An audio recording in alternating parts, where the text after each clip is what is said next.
আজ খুলনায় family card বিতরণের উদ্বোধনী অনুষ্ঠান অনুষ্ঠিত হয়েছে।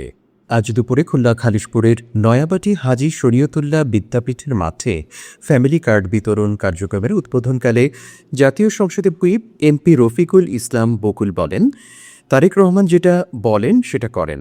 সরকারের বয়স আজ ২৩ দিন, এখনও জাতীয় সংসদ অধিবেশন হয়নি। এর মধ্যেই আমাদের প্রাণপ্রিয় নেতা জনাব তারেক রহমান তাঁর স্বপ্ন ফ্যামিলি কার্ড যা বাস্তবায়নে সমর্থ হয়েছেন। খুলনা সিটি কর্পোরেশনের আয়োজনে অনুষ্ঠানে বিশেষ অতিথি ছিলেন খুলনা সিটি কর্পোরেশনের প্রশাসক মোহাম্মদ নজরুল ইসলাম মঞ্জু। অনুষ্ঠানে সভাপতিত্ব করেন খুলনা বিভাগীয় কমিশনার মোহাম্মদ মুখতার Ahmed, Khulna range DIG Mohammad Rezaul Haque, police কমিশনারের মোহাম্মদ জাহিদুল হাসান ও জেলা প্রশাসক আ.স.ম জামশেদ খন্দকার এ সময় বক্তব্য রাখেন।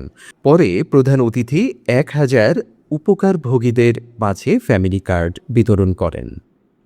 শেখ সাদি, এফবিএন নিউজ ডেস্ক।